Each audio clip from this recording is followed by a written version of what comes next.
Now, back in March of 2021, y'all remember this, the DOJ announced that it was investigating Florida Congressman Matt Gaetz over whether he had a sexual relationship with a 17-year-old girl and paid her to travel with him. That's a violation of sex trafficking laws. Well, Gaetz at the time and to this day says none of it was true. Now, the media and even some of his congressional colleagues didn't care. They baselessly smeared him over one of the most vile accusations imaginable.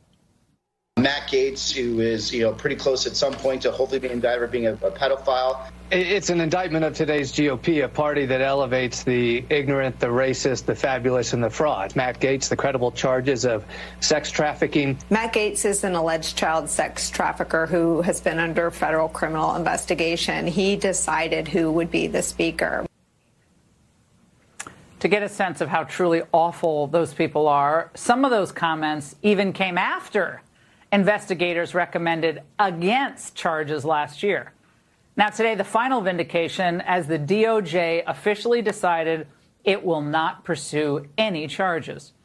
Joining me now is Florida Matt Gaetz. Congressman, I know you feel vindicated, but listening to those comments from the people who always rush out and say, innocent until proven guilty, that's got to make your blood boil.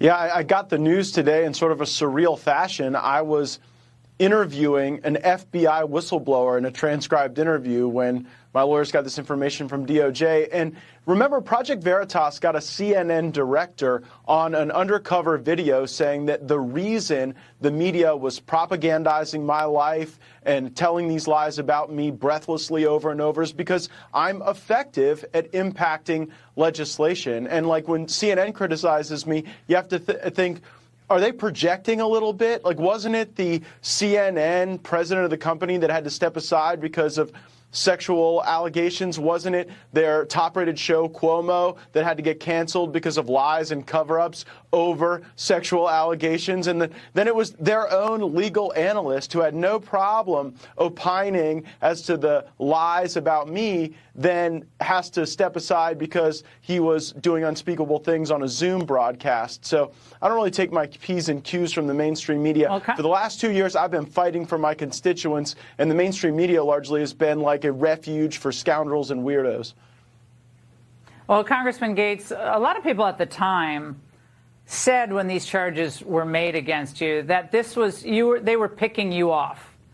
They targeted Trump with Russian collusion, and then a whole series of conservatives would be similarly targeted, smeared, maligned, until they just gave up. What's your message tonight to effective conservative communicators? Time to pay attention? What's going on?